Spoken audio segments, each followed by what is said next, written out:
Aloha, honey family. Welcome back to another episode. I hope you enjoy what you've been hearing so far, and if you have, don't forget to hit that subscribe button and give me a thumbs up. I think when a loved one dies, we all want some reassurance from the other side that they're okay. Just something to hold on to so that we know that they're still there for us. For some people, this comes in the form of pennies from heaven. And I've rounded up some stories that I think you're going to like. Sit back and enjoy the show. Story 1. Daddy. It was October 31st. My dad had died of a massive heart attack. I was just 5 years old, and he was only 36. He and my mother had been through a very messy divorce 2 years prior to this, so I didn't see him very often. The night after his funeral, I'd gotten up sometime in the middle of the night to use the bathroom. As I was sitting on the toilet, nearly falling asleep again, I noticed something walk past the bathroom door, towards my mother's, and my own bedroom, which I shared with my 3 sisters. I knew, without any doubt, that it was my father. He wasn't actually walking, but more like floating, very slowly. I can remember I had this overwhelming feeling that he was very, very sad. Right after this, I froze. And I started to have awake flashbacks of some of the times my father had done nice things for me. Like once, my brother had built a snow fort with really tall walls, and he put me and my little sister in it.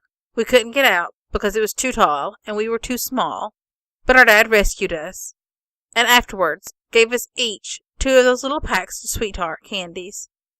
Another flashback was when some of the neighborhood boys took the grate off the sewer and put me and my little sister in it, and then replaced the grate.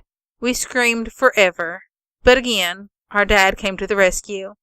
I never told my mom or any of my siblings about this experience, fearing they wouldn't believe me. But about 20 years later, my older sister and I went on a weekend trip together. We were about to go to sleep in our hotel room. Out of the blue, she asked me if I'd ever seen our father's ghost after he had died. I relayed my experience, and she told me hers. Again, it was right after the funeral. She'd stayed home from school because she was ill. She said that when she woke up from a nap, she saw my father standing in the doorway of her bedroom, just watching her, with a very sad, sorrowful look on his face. She said he remained there for maybe 5 seconds, and then drifted down the hallway. After this, we asked each of our other siblings if they had had similar experience. Our older brother and our older sister had very similar experiences. Our younger sister, who was only 3 at the time, denied ever seeing anything and told us that we were all crazy. But our experiences were all very similar and all happened right after the funeral, so we have no doubt that what we saw and felt. All of us who had seen him said we felt this incredibly sad feeling emanating from him, and we believe that he was feeling guilty for leaving my mother for another woman, and having all but stopped seeing us kids. In 2000, my grandmother died. After my father had died, my mother had her hands full raising 5 kids, so my grandmother and my grandfather became almost like a second set of parents. We spent many, many weekends with them at their house. A special treat for us was when we'd go to the dime store. Candy bars were all 10 cents. And there were many other treasures to be had for just 10 cents. Every time we went to their house, we would beg our grandparents to take us to the dime store, and they always complied with pockets full of dimes. Very soon after my grandmother passed away, I began finding dimes everywhere. In my car, on the school bus I drove, on the sidewalk, on the street, in my house, just everywhere. Only dimes. Not pennies, not nickels, not quarters. Just dimes. Again, I asked my siblings if they had been finding dimes as well, and sure enough, we'd all been finding dimes, in either very common or really strange places, like in our shoes, or in cookie jars, or in a candy dish. All places my grandmother used to hide dimes for us to find. My grandmother had wanted me to have her prize mink coat after she'd passed away, and I hung in the closet for a long time, before I took it out one day and tried it on. In each pocket there was a dime.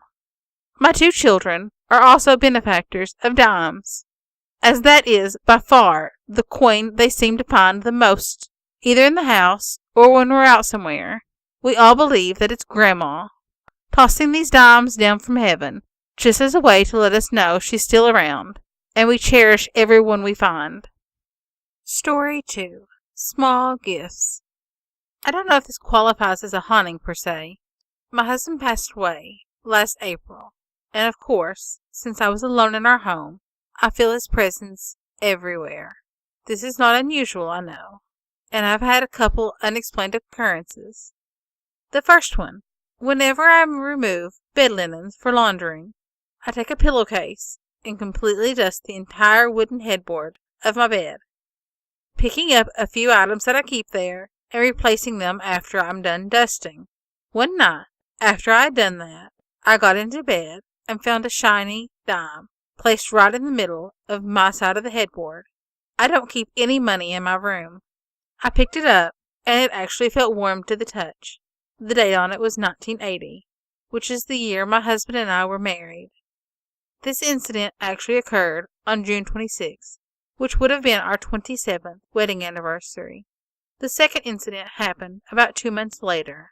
I was walking in my driveway, thinking about whether I should try to sell my late husband's new truck by myself or let a local dealer sell it on consignment, when I heard what sounded like a coin fall out of my pocket. And there, on the ground, was a very new-looking penny, but again, it was dated 1980. I picked it up and put it back in my pocket, only to realize that the pants I was wearing had no pockets. I hadn't been carrying any coins anyway. I kind of smiled to myself, thinking of those cute pennies from heaven stories that I read about, but not really believing in them myself. I put the coin in a small memory urn I'd bought to keep my husband's ashes in. It contained a few treasured keepsakes, including our wedding bands. A couple weeks later, I was pulling wet laundry from the washing machine when I again heard a coin, this time inside the washing machine itself. It was that penny, or one with the same exact year.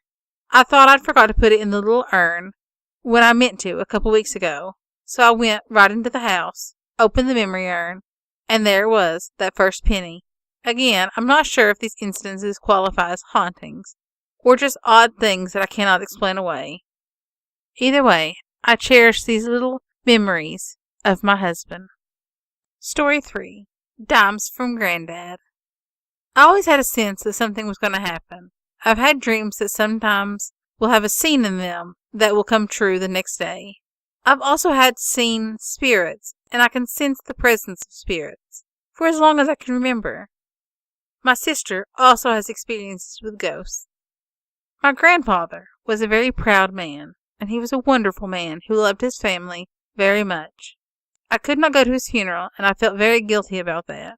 And shortly after, I began to find dimes around my house. I would find a dime, I'd pick it up, I'd put it away, and then a few minutes later, the dime would be back in the spot I'd just picked it up at. I'd put it away and think, what's the deal with these dimes? This has occurred in every house I've lived in since my granddad has died.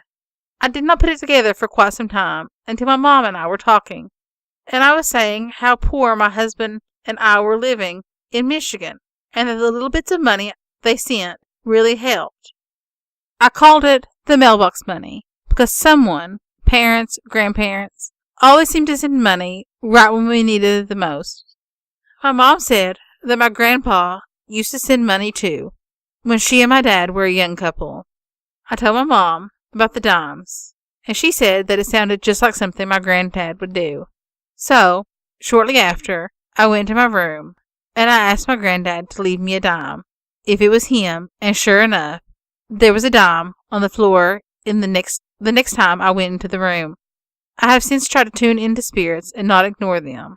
I find that if I'm quiet and do not let my mind get overly filled with stuff, I can sense the presence of my grandpa, my grandma, and my maternal grandparents, who have recently passed.